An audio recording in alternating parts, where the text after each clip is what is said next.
Hello and welcome to LedgerCast. My name is Brian Krogsgaard, here with my co-host, Josh Olsowich. Hey, Josh.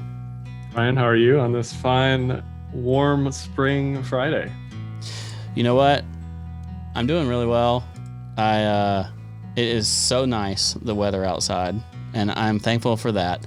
I'm also thankful that we have Matcha as our sponsor for this episode. They've been our partner for a long time. It's the best place to trade on a DEX. All you have to do is go to ledgerstatus.com/matcha to try your first trade today. You know, they have this new cool video that I don't have running here in the chat, but I'll see if while you're talking I can like pull it in like I meant to do, and we'll run it in the post roll so that people can see their sexy new marketing video. But Matcha's freaking sick, man. If you're trading on a DEX and you're not using Matcha, you're doing it wrong. That's really all there is to that. Just go to ledgerstats.com/matcha. Make your first on-chain trade today. Thanks to Matcha for being our partner. Man.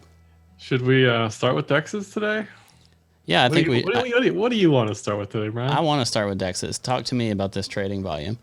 So I've been doing all these videos for BNC. Shout out to that YouTube channel. I do 3 or 4 a day now. It's insane. The amount of I'm just a content mill. You are a content mill. Do you hear that? It's just cranking them out. And I've noticed it seems like Uniswap.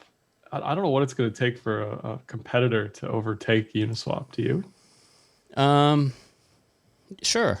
Yeah. Because like they're about to upgrade to version 3. They're about to go to layer 2. Fees are going to get cheaper. Anything else? I want to know like what happens with liquidity when they go to layer 2, if they're a kingmaker for a layer 2 platform. I think there's a lot of interesting stuff in that. However, I do think the liquidity will flock to layer 2 when Uniswap makes the call. And I think it'll probably force SushiSwap to be on the same platform, especially if it makes the bridge easier. So I think Uniswap could be the kingmaker for layer 2, which I find very interesting. Yeah, I don't know how that's going to affect token price. Just let me be clear about that. No, I don't care about token prices. It's more about like the... Yeah, but for people listening who assume like I'm bullish on the exchange, so I'm bullish on Uni. I don't know about that. No, I'm thinking in terms of like the trade itself, you know, like, or like the trade ability. Right. Like it's going to make, you know, we talk about Matcha. They use Uniswap and Sushi on their stuff. Like they'll integrate that. Or if you're going to Uniswap direct, like it's going to make it so much cheaper to trade. And I imagine it'll draw far more people to the platforms, and we'll see volumes go up even more. Because, I mean, to be quite honest, a lot of people are just too intimidated by the fees, much less the tech. What were some of the other volumes on there? I saw Uniswap was a ton.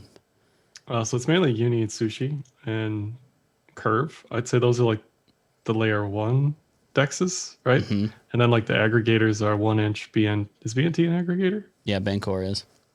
BNT 1-inch 0x. No, Bancor doesn't aggregate. They're like they're primary. Okay. They've I feel like they've changed what they do so many times I can't keep track, but 0x native, and then Curve. So Curve and 1-inch, most of their volume is like either wrapped, like not. A lot of 1-inch's volume is wrapped, so like they count every wrapped ETH to ETH transaction as their volume. That's a big part of it. And then Curves is a lot of that like stablecoin swapping, right? Right. That's pretty impressive volume for Curve there. I was looking at Wi-Fi, and I feel like in theory Wi-Fi should have the biggest TVL out of everything, because if it's optimizing yield, shouldn't that be better than everything, right? For which one? Wi-Fi. It's not listed here, but if we're talking about yield and yield optimization, like shouldn't Wi-Fi be the leader in that? But it's not a DEX. You're not like... I know. But it's still in the conversation with all this other stuff, right? I guess. I don't know. I don't think of it that way. I think of it as a different type of product. Yeah, it's different than a DEX, but I'm just saying like if you're looking at DEXs, you're looking at liquidity mining and AMM. Like it's all part of the yield configuration conversation, right? Like, do I want to put my money in a DEX in an AMM, or do I want to put it in some yield farm thing? Oh, I see what you mean. Like DEX liquidity or a yield product in terms of earning. I was thinking in terms of interacting from a trader trading perspective. Yeah, man, I don't know. I'm not big on liquidity provision with the two-way liquidity because the impermanent loss is so bad. Yeah. Um, I was just looking at DeFi Pulse. It's terrible. I should go to the bank for this, but what was I just going to say about Wi-Fi is like, I don't know if a bunch of liquidity left, but it's like way down the list now. It used to be like the king of the kings, right? It was way at the top. I think some of the yields went down, but I don't know. Man, a few weeks ago, you were high on life on yields. No, what happened? I haven't done any like yield seeking stuff all year because it's too expensive and too like you don't earn enough in the amount of time that I intend to be in the trade. That's fair. I guess my thinking was like, why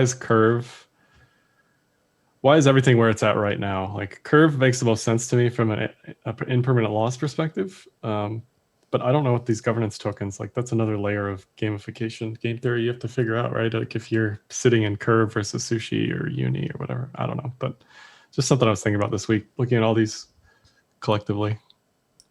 I mean, I think most of what I see is pretty reasonable. It's not, I'm not worried about what I see. And did you realize Uni flippant link on the market cap? Yeah, they unlocked some tokens for some reason. I still haven't seen any announcements about that, but they jumped several spots in one go because more of their actual supply came unlocked. So it wasn't as if because the number went up so much that it did that, but it was that so many tokens got pulled into their circulating supply. It increased the market cap significantly. I still haven't seen has anybody seen in the chat, has anybody seen what the accounting was for those tokens? Like if they were investors unlocking or if it was something from the treasury. I still didn't see it. I just saw that it was happening. I thought it meant that V3 was imminent personally, but it doesn't seem so. Yeah, don't tell BNC that I use CoinGecko for DeFi stuff, but yeah, I don't see it listed on CoinGecko. I just see all these separate wallets as far as the version 3. I did see that it was moving around and someone was looking at that stuff. And then Terra, what is this? I've never even heard of this. Luna? Yeah, I don't know anything about it. Somebody asked me to talk about this week. I was like, when did that become a thing?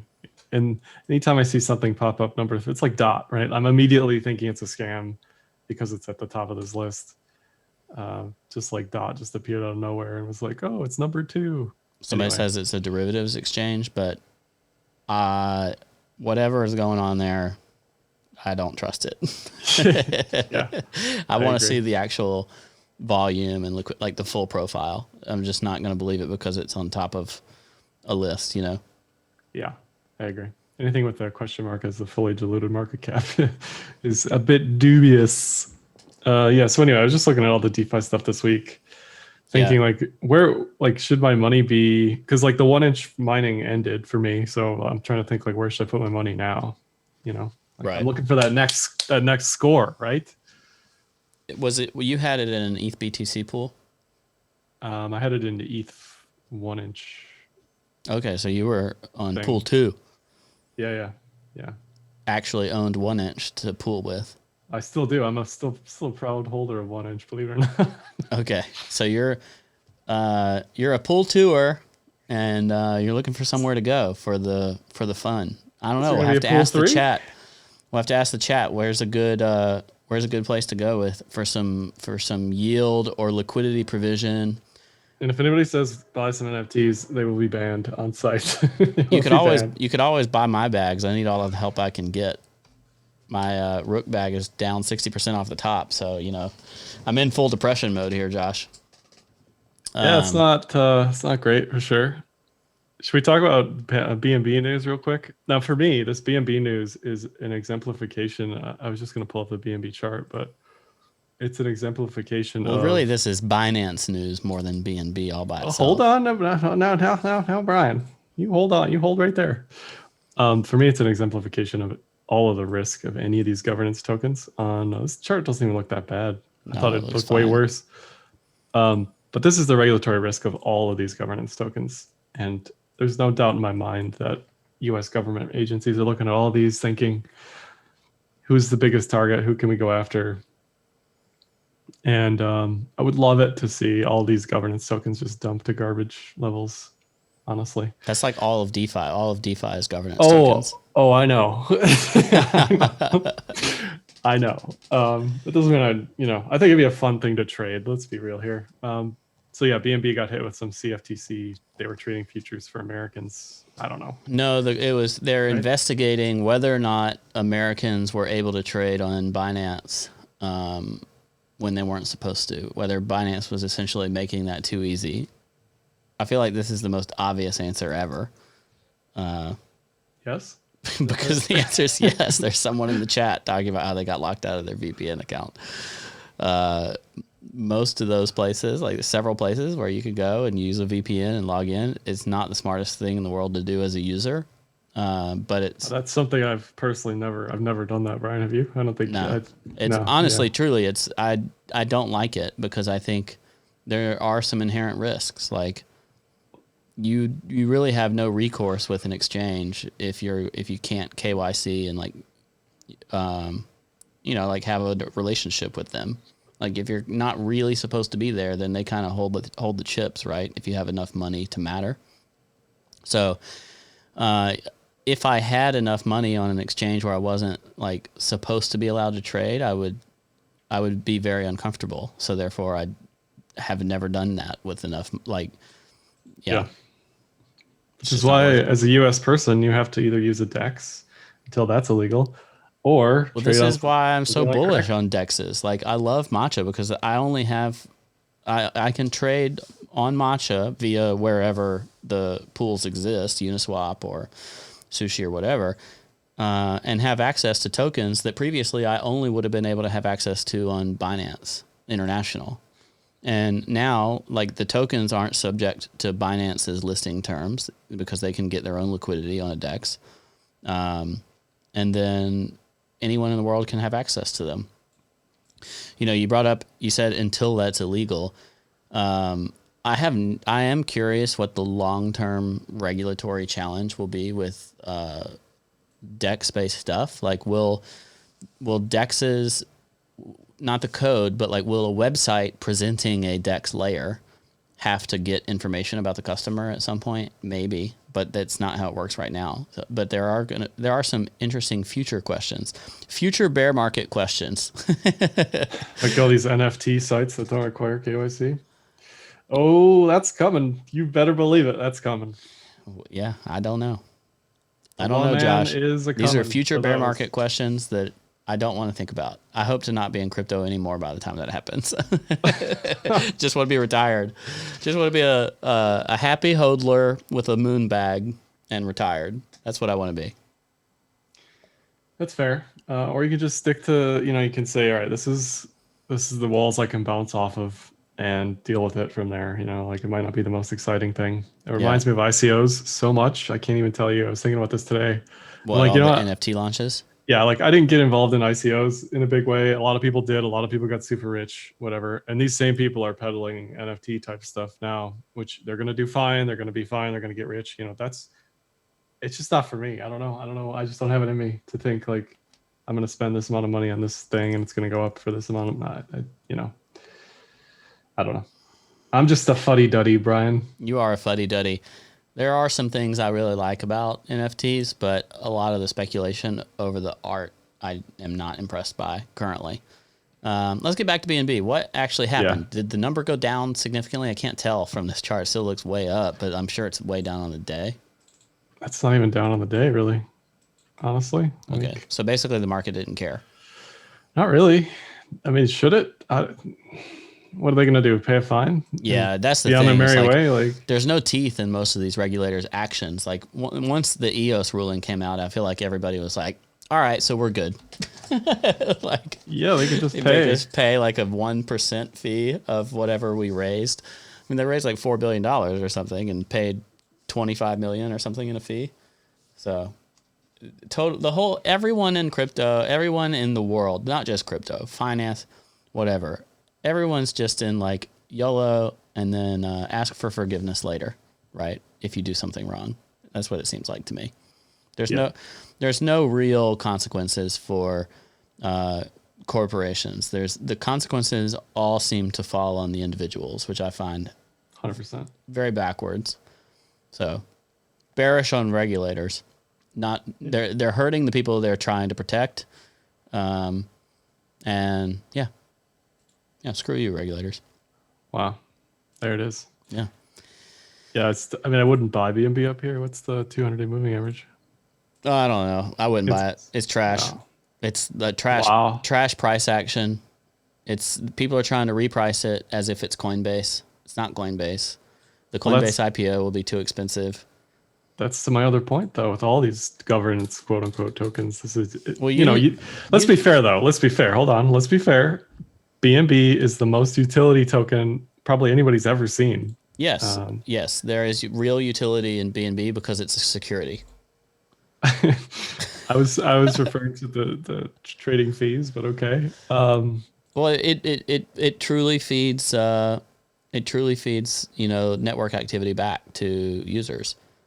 Well, compare that to like Leo, for example, which is who the blankety blank knows what that coin even is. But I don't know. It's going up too. It's being repriced. Uni is interesting in this regard because I feel like Uni is going to take the conservative path here. They may or may not be able to funnel revenues back to token holders based on legal constraints or regulatory constraints. But people price it as if it's already delivering that revenue to users. So it's, I don't know. I don't know, man. I think there's a lot of discrepancy depending on what you're looking at with these different exchange tokens and DEX tokens and everything else. But I do think I feel like you have two minds on this whole thing. You just buy all of them, or you are super deep in researching the tokenomics and the vesting and all this other stuff. Yeah. I don't think there's any other way you can do it besides those two ways. Now, as the lazy person, I would rather just buy it and not even think about it.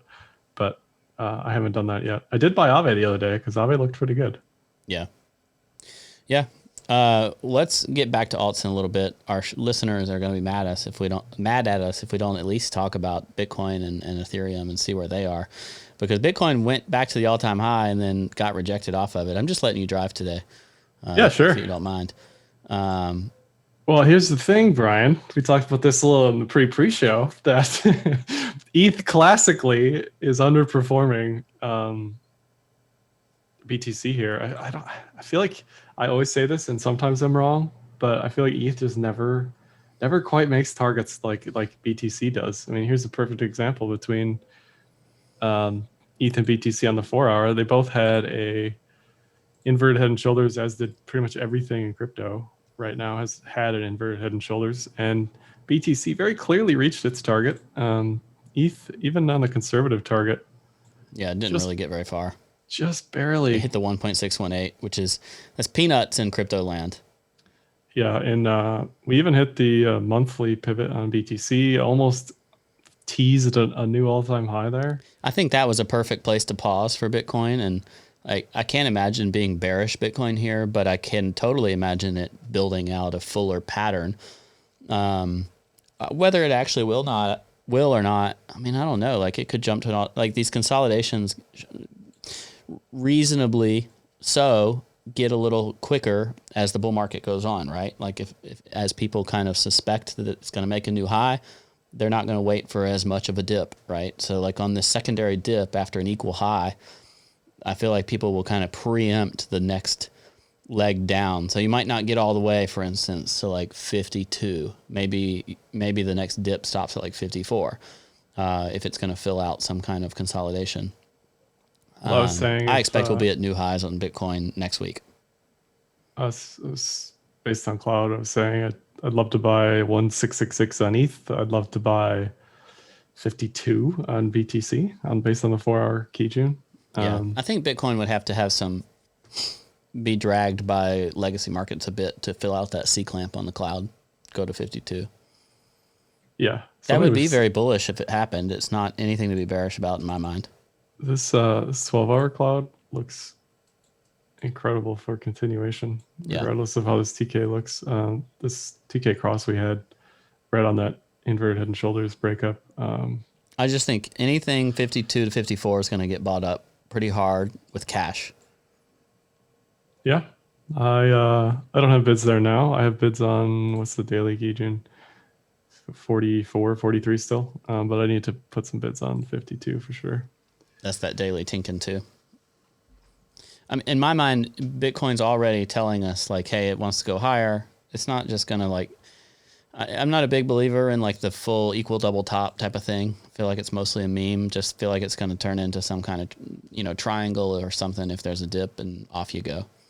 And the only reason I might get bearish is if it goes to the very tip of like what an ascending triangle could be. I don't like to see those patterns fill out all the way. Yeah, that's fair.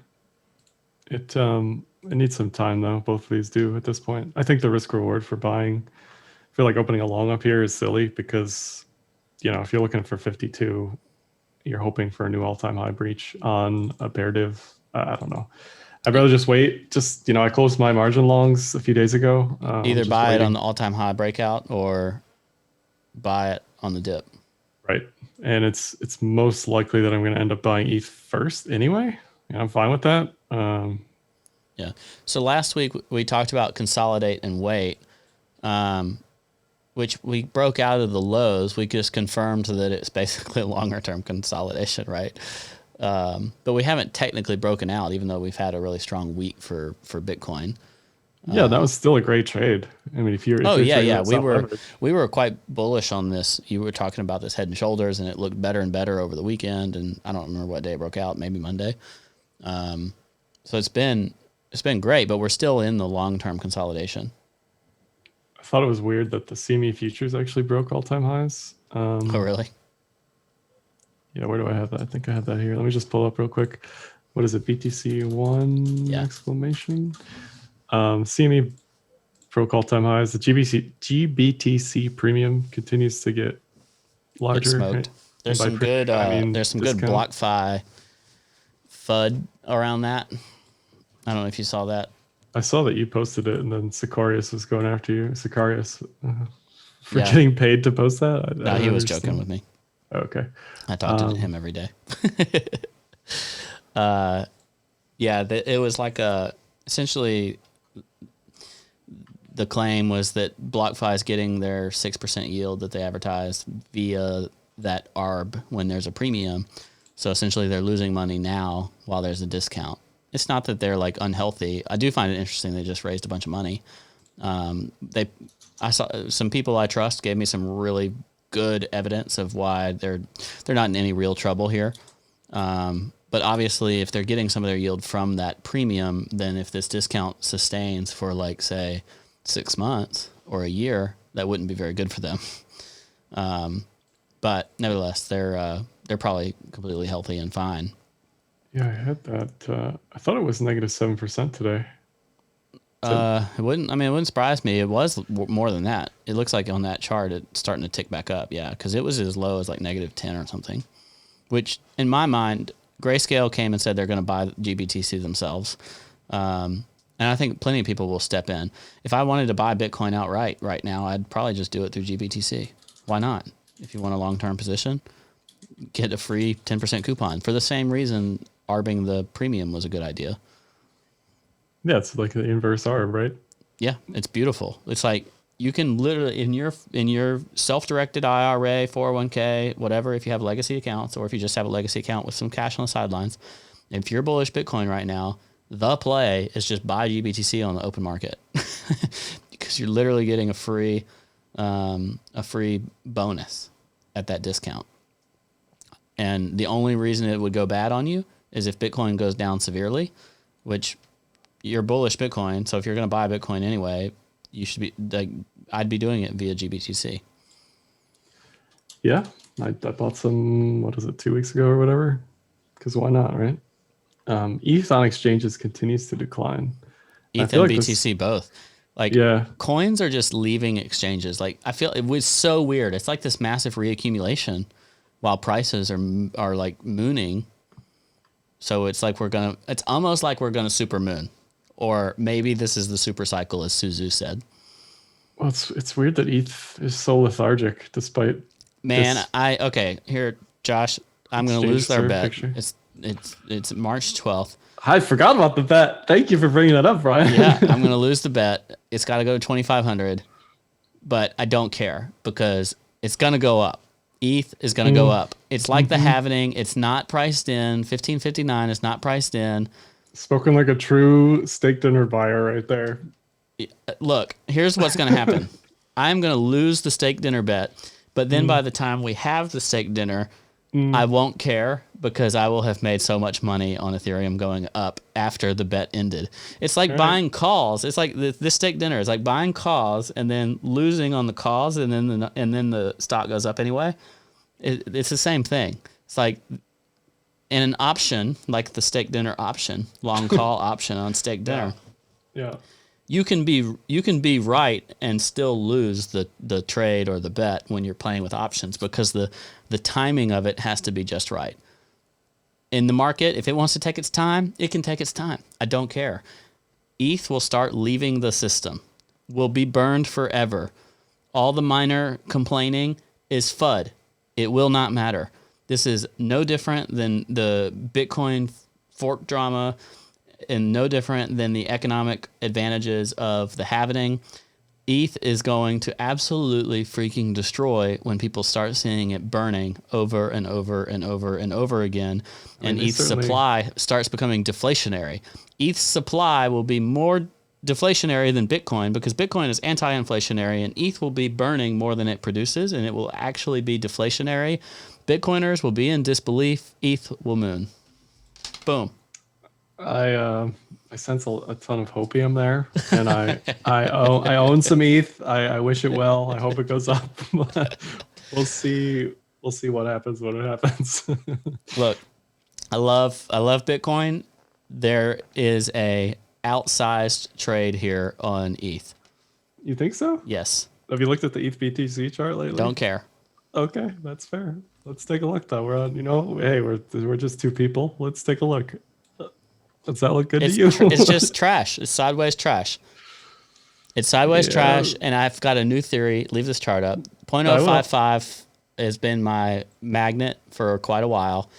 My new theory, which I mentioned on Weekly Open, go to weeklyopen.com. You can hear me and Josh and Don and Luke talk on Mondays after Josh and I talk on Fridays. It's going to break up from this massive, massive volume node. Prior, my thing was it's got a magnet for 0.055. But here's the thing. It's going to be like 6K Bitcoin. It's like 0.055. We're blasting right through that. It's going to go up there to the top end of the range. It's going to go like 0.08 or something. Okay. 0.055 will be FUD. It's going to like 0.08. It's going to be ridiculous. So I should buy some ETH BTC calls is what you're saying. What's the tenure on them? I mean, like, if you have time, it's just gonna take time. It's just what it is. ETH BTC is just in this major, I don't know even what I would call that, goofy pattern, but you have to transact on Ethereum to participate. People are participating on Ethereum in a big way. The transaction counts, the fees, they're all bigger than Bitcoin's or have been. And then when the base fee starts getting burned forever, the tokenomics are going to be insanely positive and insanely bullish for Ethereum. And that is not priced in.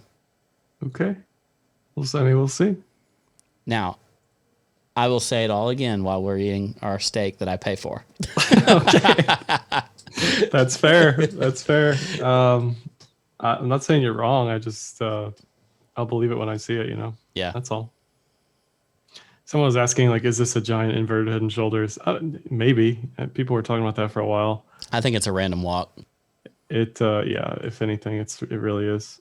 It really is a very volatile walk up and down the beach into the sandbar. If you go to ETHUSD, I think the closest thing that Ethereum is doing now is kind of like the dollar pair did back in the fall, where it was so painful. You're on a 4-hour chart. Like, you on a daily?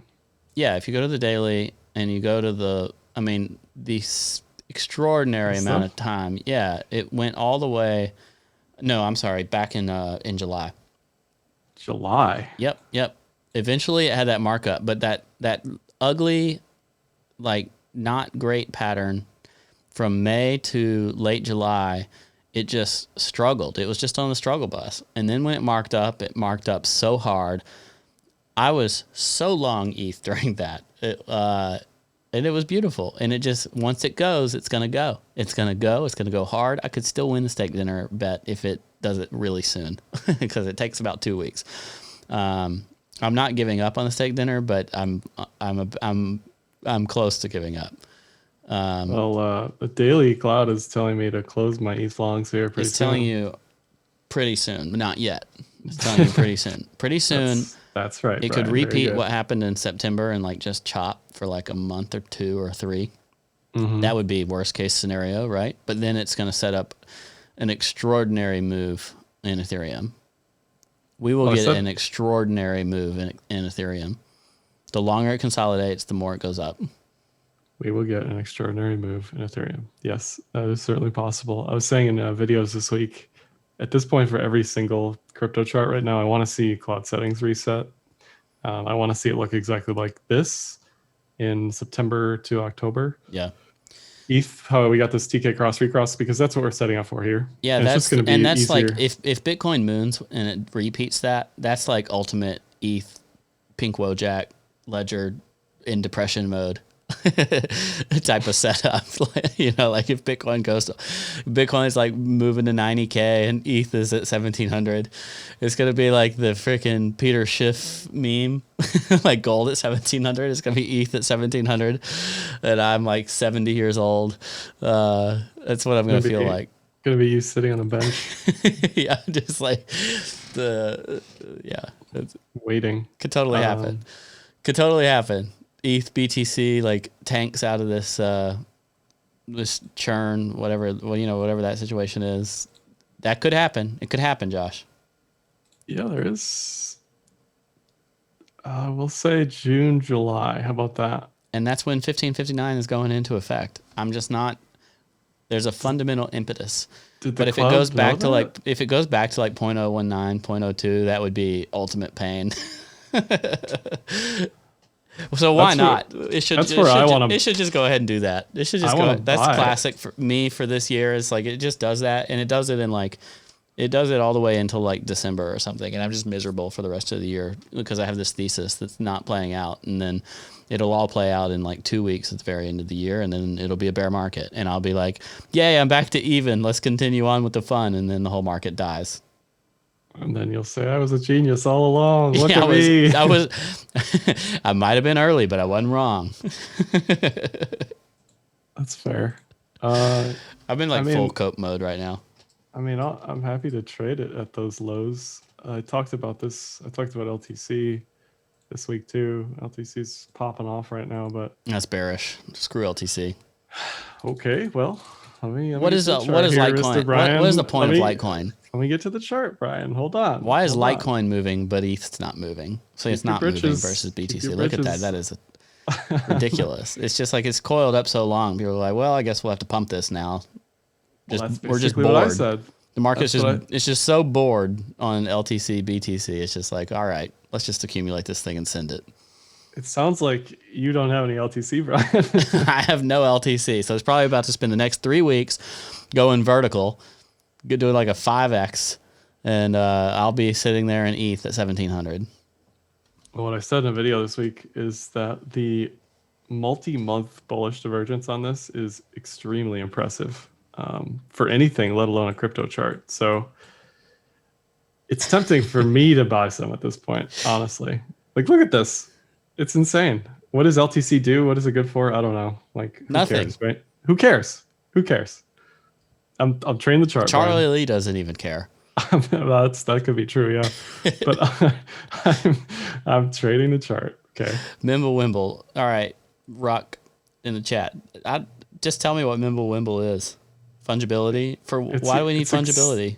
It's extension blocks and privacy, but that doesn't really matter right now. Honestly, that's not what's pumping this. What's pumping this is the rotation play and the multi-month bullish divergence. Yeah. So yeah, I mean, at this point, if I had any money, I might buy it. I don't have any money. At this point, why not take a stab at a little LTC BTC? Because it looks pretty good on weekly, daily, high time frames, whatever. That's enough. How's the dollar? showing. How's the dollar pair look on LTC? So it's old chain pump season. Is what you're saying? Okay. I mean, what do I care what pump season it is as long as I'm on the train? No, that's fine. I just am asking. It's just my curiosity at play here. So it hadn't made it has not made an all-time high since the 2017. So that's it. It's going to go into price discovery and go to like $700, and we'll all be shook. Or I'll be shook. The salt from this man. I am so salty. I don't know why I'm so salty today. I'm just taking it out on you. Yeah. I'm gonna clear my throat. Talk for a second. Hold on. Yeah, I did not realize Litecoin hadn't made an all-time high from the 2017 bull market, but I mean that would make sense for how it has a big move versus BTC. It just goes into price exploration, and everybody on Coinbase is like, "Oh yeah, LTC, sure, digital silver, let's do it." Okay, go to seven. It'll go to 700, and ETH will be 1,700. Bitcoin will be 90K. Okay. I'm just thinking of all the ways I can be sad for the rest of the year. Of all the ways I can be permanently wrong. Yeah, I don't know. It seems like a decent buy, I guess, against BTC. Yeah, it looks good on all pairs. I wish ETH looked like that. I wish my bags looked like LTC. Should I look at the? Should I really give you some salt? Yeah, do it. Do LTC USD over ETH. LTC over ETH. Let me see it. Yeah, it looks a double bottom moonshot.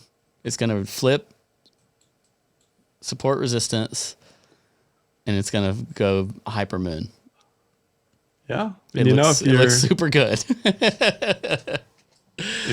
if you're holding, if you're like a big holder of BTC or ETH or whatever, I'd always compare it against something you're going to look at rotating into and see how it looks. Even though it's not a directly tradable pair, it's effectively what you're doing, right? Why not take a look at that chart? Well, you're in one and you're therefore not in the other. So Exactly. Not a position is a position. Not a position in LTC is a position against LTC. Being in ETH is not being in something else. Being in Bitcoin is not being in something else. Yeah. I feel like not enough people make that logical conclusion. But anyway. Yeah, So, yeah, I mean, honestly, that looks good. Looks good on all pairs. Litecoin looks good on all pairs. Probably 700 soon. Okay. Now, last week you said there's literally no reason for holding LTC. Which is why it was it's ready to moon. Like, just counter trade my sentiment and profit. Okay. I have salty tears today, Josh. I'm just coping in the chat. I like the salt. It's my favorite state of mind, honestly. Let's go through the. You mean for yourself or for your enemies? You're not you're a frenemy, first of all, number one, and no, for anybody. I feel like anybody's more realistic when they're a little salty. Yeah. 2-year MA. We're at the top of it for BTC. Looking into Bitcoin stuff, the charts they have there. Historically, once we breach the multiplier, we have 4 to 5 weeks of actual blow off. This is an N of 4, so it's not like a massive statistical significance here, but currently that's at 65K. That's going to continue to move up slowly, but if we break 65K, get ready to hold on to your butts, as they say.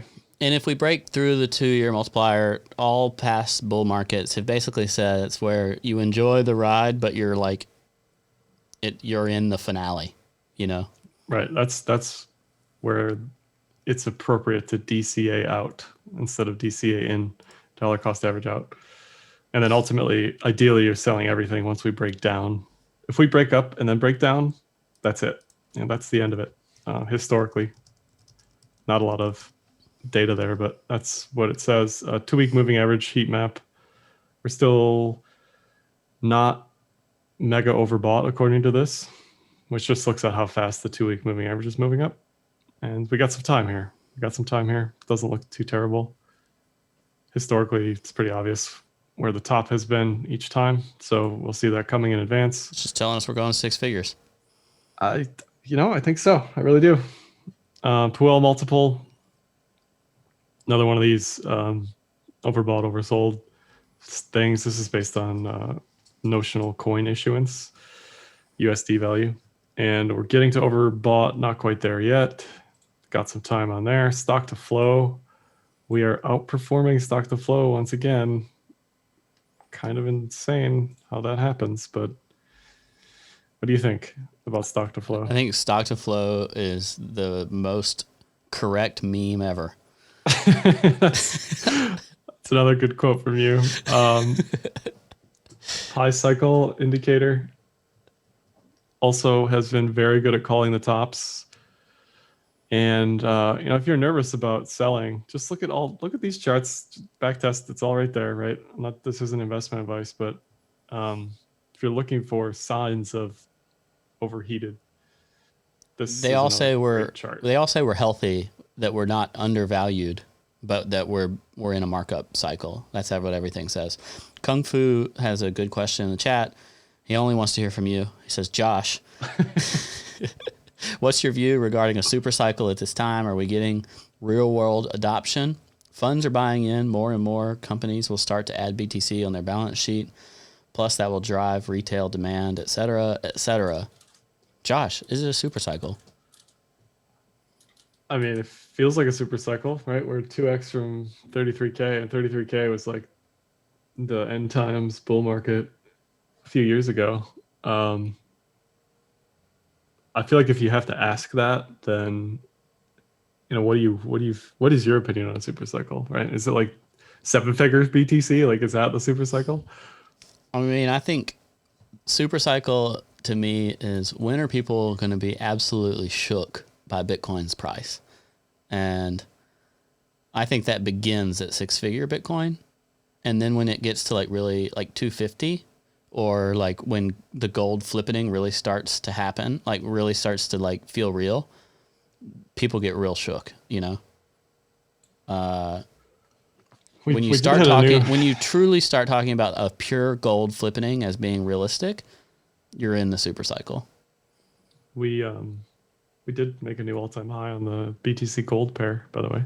Man, gold is like worse than my bags. Oh, I do own I own gold miners in my long-term accounts. I can't hear you right now. My speaker fell out. Oh God, I'm in full coat mode right now. It's a losing trade, so of course you're holding on to it. Yeah, it's not I bought them in like March, gold miners, so they did quite well, and I haven't sold. But then I bought the dip after a couple of months after it was consolidating, and now it's just going down a little bit, but or sideways. I don't even know. I still think gold goes lower. I really do. I think this time it's true that the Bitcoin cycle is taking flows out of gold. I think it is true and will continue to be true. Are you saying people are dropping gold, right? I think people are dropping gold. As dumb as the ad campaign as I thought that was. I'll tell you this too. Like, if I had access to Bitcoin in the account where I'm in gold stuff, I would be in Bitcoin instead, of course. So like, I'm a live version of dropping gold, right? Right. But in the account where I have gold exposure, it's because I don't want stock exposure or certain types of stock exposure. I don't have enough flexibility in that account, and I do have the ability to buy gold miners. I don't know. That looks pretty bottomy to me. Bottomy? Oh. Not like bottom, but like, I don't think it's going a ton lower. Let me flip this to traditional settings just to see. Okay, so real bottom is 1670. That's real bottom. Yeah, that's fine. Whatever. But yeah, it's got to be getting close. It's got to be. It's down what, 50% from the highs? What is this?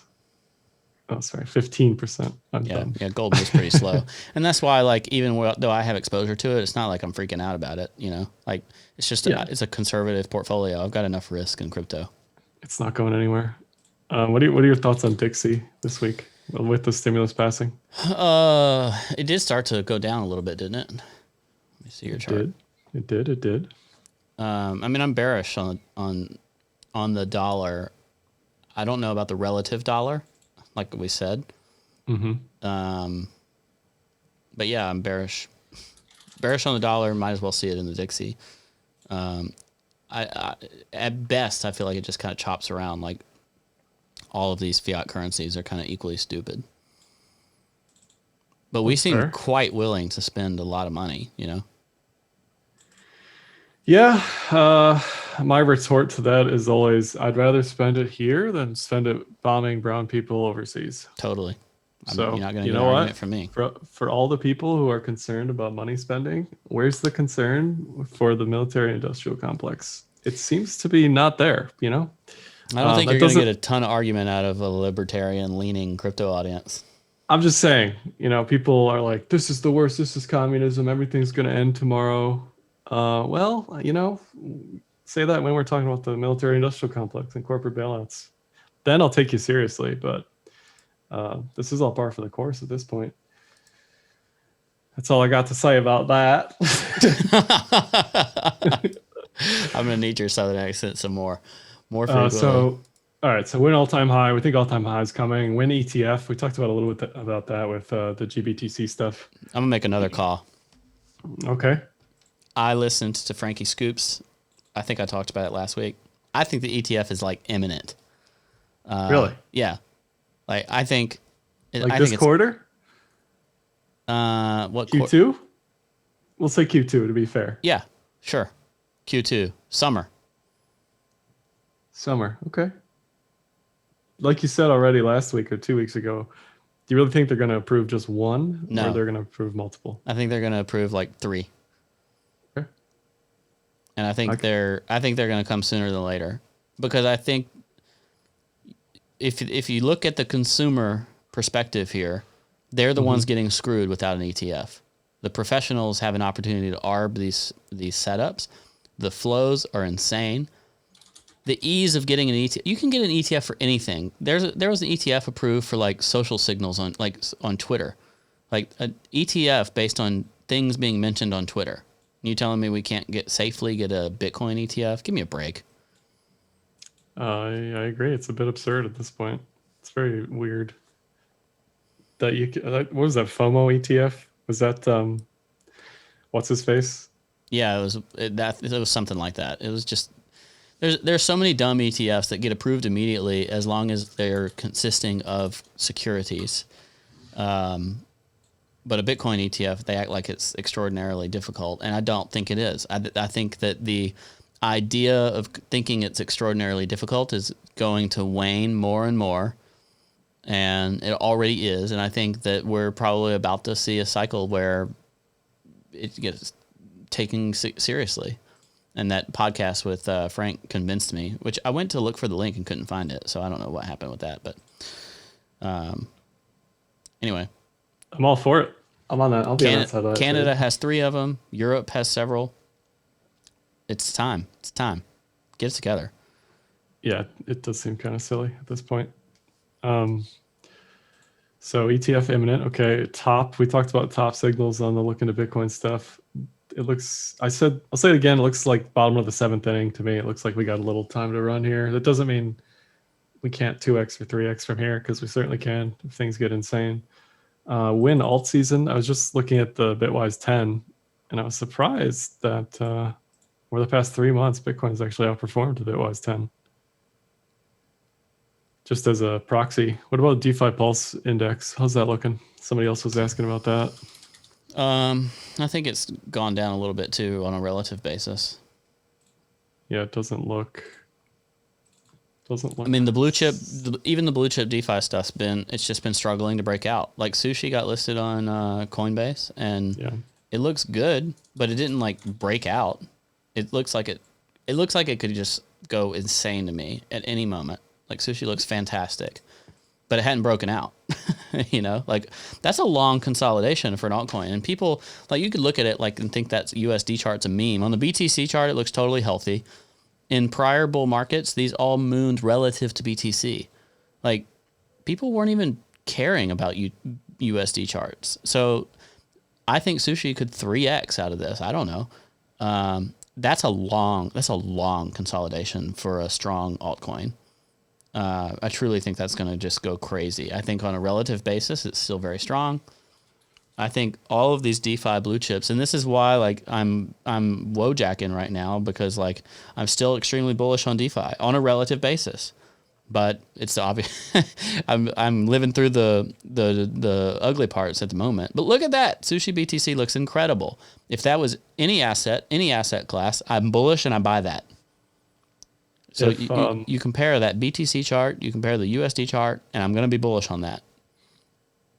My whole thing about DeFi is if ETH fees can get under control, then I'm on board. But otherwise, I can't be on board with DeFi popping off. The push to layer 2 is going to be so much faster than you anticipate, in my mind. I understand what it's going to take to get it there. I'm just saying, until it's there, it's hard to be bullish on this stuff. Like, yeah, the chart looks good, but the reality is, if fees are high, then no one cares, right? I think fees already peaked. You think so? I'm just full of calls today. You are just a call. Today. You're a call a second at this point. You've had so many calls, I forgot about the other calls you made earlier. Forgot my number. Yeah,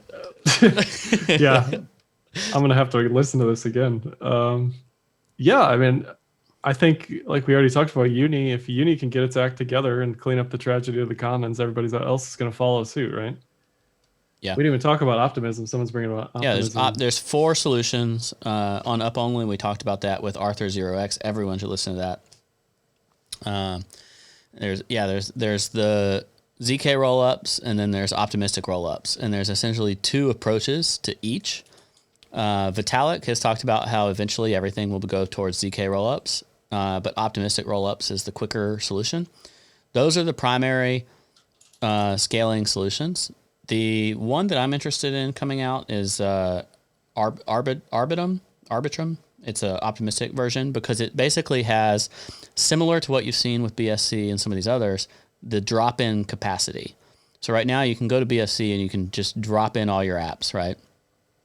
Some of the roll-up solutions, you have to work a little harder to get stuff working on it because, like, whether the smart contracts work just the same and all that.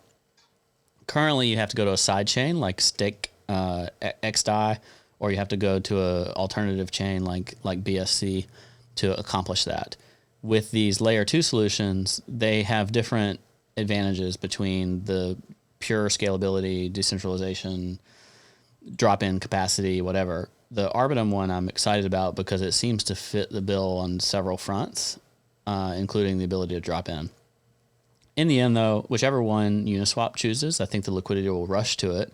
Uniswap's the largest producer of fees currently and network congestion currently, and getting that onto layer 2 will be so bullish, and then all of a sudden it'll be cheap to transact on Ethereum, and it's going to be extraordinarily good for all of these DeFi plays. And DeFi activity, DeFi affordability, ETH affordability.